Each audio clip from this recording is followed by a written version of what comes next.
শোন বাবা, অনেক দিন তো হলো, এবার কোনো কাজ কর। এভাবে আর কতদিন চলবে? তুমি বেশি কথা বলো না মা, তোমার শরীর বেশ ভালো না। আমি আর কতদিনই বা বাঁচবো? কিছু একটা কাজ কর, না হলে খাবি কি? কি কাজ করব আমি?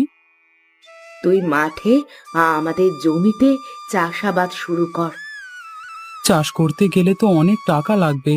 এত টাকা তো বাবা রেখে যায়নি, উল্টে আরো মানুষের কাছ থেকে টাকা ধার নিয়ে গেছে। তাহলে কি করবি তুই? অন্যের জমিতে কাজ করব। তাছাড়া আমাদের জমিতে অনেক দিন চাষ না করবার জন্য জমির উর্বরতাও নষ্ট হয়ে গেছে। অন্যের জমিতে কাজ করে তুই আর কত টাকা পাবি? সেটা দিয়ে কি আর সংসার চলবে? তাছাড়া আর করবই বা কি? খেতে ধান চাষ না করে কোনো সবজি চাষ করতে পারিস। ওই ক্ষেতে সবজি চাষ সম্ভব নয়। তুই যা ভালো বুঝিস তাই কর। আগামীকাল থেকে আমি কাজের খোঁজে বের হব। আচ্ছা। আপনাদের এখানে কোনো কাজ পাওয়া যাবে? যেমন যে কোনো চাষাবাদের কাজ, বাগানের বা পুকুরের কাজ?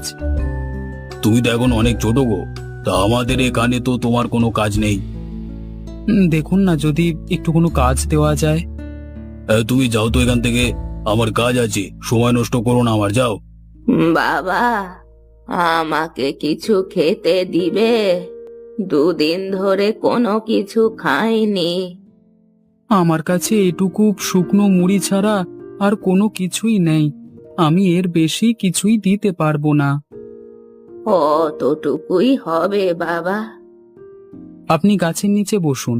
তা বাবা, তোমার নাম কি? আমার নাম রবি। তোমাকে তো এই গ্রামে আগে দেখিনি। আমি এই গ্রামে নতুন এসেছি কাজ খুঁজতে। কাজ পাওনি? সারাদিন খোঁজাখুঁজির পরও কাজ পেলাম না। এদিকে বাড়িতে মা অসুস্থ, ঔষধ কিনবার টাকাটা পর্যন্ত নেই। নিরাশ হয়ো না বাবা, ওপরওয়ালা আমাদের নানা ভাবে পরীক্ষা করেন। আমরা যদি বিপদের সময় ধৈর্য ধারণ করতে পারি, তাহলেই আমরা পরীক্ষায় উত্তীর্ণ হতে পারবো। কোনো কাজই ছোট না। ছোট বলে কোনো কাজকে কখনো অবহেলা করো না। সারা দিন কাজ খুঁজলাম, তবুও পেলাম না। সবাই বলে ছোট মানুষ কাজ কি করে করবে। পাশের গ্রামেও গিয়েছিলাম কাজ খুঁজতে, কিন্তু পেলাম না। চেষ্টা কর, দেখ পেয়ে যাবি। চেষ্টা তো অনেক করলাম, তবুও পেলাম না। নিরাশ হোস না, ধৈর্য ধারণ কর, সবকিছু আবার ঠিক হয়ে যাবে। তুমি ওষুধ খেয়েছো মা? না, খাইনি। না খেলে তুমি সুস্থ হবে কিভাবে? খেতে ইচ্ছে করছে না। তা বললে হয়? বাবা আমাদের ছেড়ে চলে গেছে, তুমিও চলে গেলে আমি থাকবো কি করে বলো তো?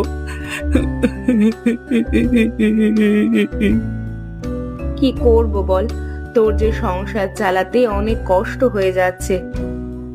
কোনো কষ্ট হয় না মা, তুমি ওঠো, খাবার খেয়ে ওষুধটা খেয়ে নাও। এত খোঁজাখুঁজির পরও তো কোনো কাজ পেলাম না। এদিকে ঘরে খাবারও তো শেষের পথে, মায়ের ওষুধও শেষ হয়ে আসছে। কি যে করি আমি, মাথায় কিচ্ছু আসছে না। ওপরওয়ালা, তুমি আমাকে পথ দেখাও। কিরে বন্ধু, অবেলায় পুকুর পাড়ে বসে আছিস কেন? আরে আকাশ, তুই বস এখানে। বসে না থেকে কি করব বল? এত করে কাজ খুঁজলাম, তবুও পেলাম না। এখন সংসার চলবে কি করে? কিছু একটা ব্যবস্থা ঠিক হয়ে যাবে, চিন্তা করিস না। ধৈর্য ধারণ করা ছাড়া আর কোনো উপায় নেই। তা তুই কোথায় যাচ্ছিস? বাজারে একটু কাজ আছে। আচ্ছা, তুই তাহলে যা। আচ্ছা। কচু গাছের চারা কত টাকা করে? প্রতি পিস 1 টাকা। চারা গাছ ভালো হবে তো? আবার গলা চুলকাবে না তো? না না, তুমি নিশ্চিন্তে নিয়ে যাও, কোনো সমস্যা হবে না। আচ্ছা, আমাকে তাহলে 100 পিস দিয়ে দিন।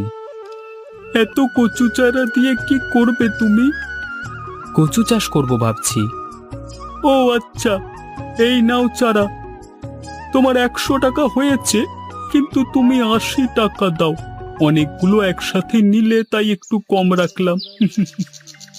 আচ্ছা আচ্ছা, এই নিন আপনার টাকা। মা, আমাদের কোদালটা কোথায় রেখেছো? হঠাৎ কোদাল দিয়ে কি করবে বাবা? বাজার থেকে কচু চারা নিয়ে আসলাম, ভাবছি কচু চাষ করব খেতে। ধান চাষ তো আর করা যাবে না। আমি তো তোকে আগেই বলেছিলাম যে কোনো সবজি চাষ কর। কোদাল কোথায় মা? হাটের নিচে দেখ। পেয়েছি মা। সাবধানে কাজ করিস, কেটে যেন না যায় আবার। তারপর রবি কোদাল নিয়ে খেতে চলে যায় ক্ষেত প্রস্তুত করতে। সে কোদাল দিয়ে পুরো ক্ষেত কুপিয়ে তারপর মাটি সমান করে। তারপর রবি একটা একটা করে কচুর চারা রোপণ করে। পুরো ক্ষেত পানিতে পরিপূর্ণ করে তোলে। ক্ষেতের রাসায়নিক দ্রব্য ব্যবহার না করে সে ভালো করে জৈব সার বানিয়ে প্রত্যেক চারা গাছের গোড়ায় দিয়ে দেয়। সে প্রতিদিন কঠোর পরিশ্রম করত খেতে। এমন করে 1 সপ্তাহ চলে যাবার পর রবি খেতে এসে দেখে কচু গাছ তেমন বড় হয়নি, শাখা প্রশাখা বের হয়নি। তা দেখে রবি একটু আশাহীন হয়ে পড়ে। এই খেতে মনে হয় আর চাষ হবে না। মনে হয় আমার সমস্ত কষ্ট বৃথা গেল।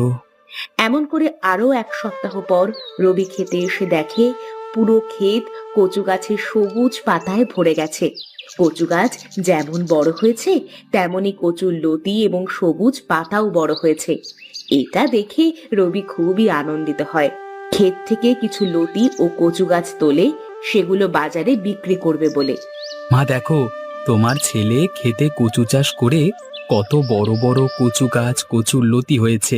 আজকে বাজারে নিয়ে যাব। দেখতে যেমন সুন্দর হয়েছে তেমনি বড় বড়ও হয়েছে।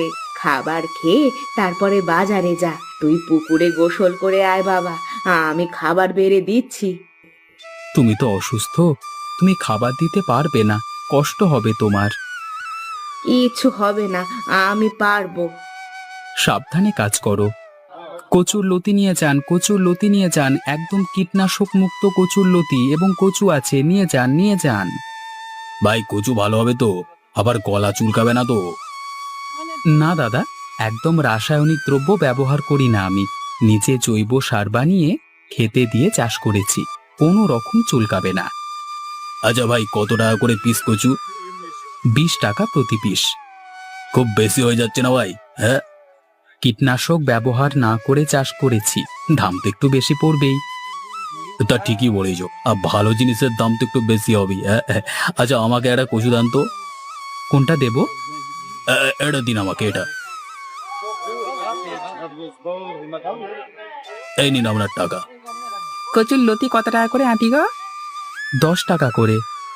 আমাকে 2 আঁটি দিন, এই যে আপনার টাকা। বন্ধু, তুই বাজারে?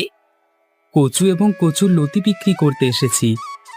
তুই কচু চাষ শুরু করেছিস কবে থেকে? এই তো কিছুদিন আগে থেকে শুরু করেছি। তুই তো বন্ধু পুরো দস্তুর কচুওয়ালা হয়ে গেছিস।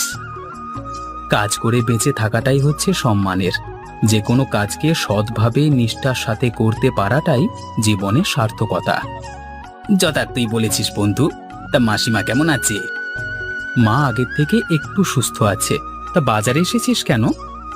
এই বাজার নিতে এসেছিলাম, আর একটা মাছ কিনবো। একটা কচুর লতির আঁটি নিয়ে যা, রান্না করিস মাছ দিয়ে, ভালো লাগবে। আচ্ছা দে। দেখো মা, কি নিয়ে এসেছি। এত বড় মাছ নিয়ে এসেছিস কেন আবার? সব কচু আর কচুর লতি বিক্রি করেছিস? হ্যাঁ মা, সবগুলো বিক্রি হয়ে গেছে। আমাদের আর কোনো কষ্ট থাকবে না। তোমার চিকিৎসা করব আমি, তুমি আগের মতো আবার সুস্থ হয়ে যাবে। তুই টাকা নষ্ট করিস না বাবা, তোর বাবা যা ধার রেখে গেছে সেগুলো পরিশোধ করতে হবে। আগে তোমার চিকিৎসা করাবো। আচ্ছা, তুই যা বলবি তাই। মা, তুমি কষ্ট করে উঠে কচুর লতি দিয়ে রুই মাছটাকে রান্না করো তো, আজকে তৃপ্তি করে খাবো। আচ্ছা, তুই মাছটা আমার হাতে দিয়ে ক্ষেত থেকে কিছু লতি নিয়ে এসে দে তো। ততক্ষণে আমি মাছটাকে কেটে ফেলি। আচ্ছা। হুম হুম হুম, অসাধারণ হয়েছে মা। অনেকদিন পর মাছ খেলাম, তুমিও খেতে বসো। তুই খেয়ে নে, তারপর আমি খাবো। কেমন আছো বুড়িমা? কে তুমি বাবা? আমাকে চিনতে পারছো না? আমি রবি। ও, রবি, বয়স হয়েছে তো, তাই কিছু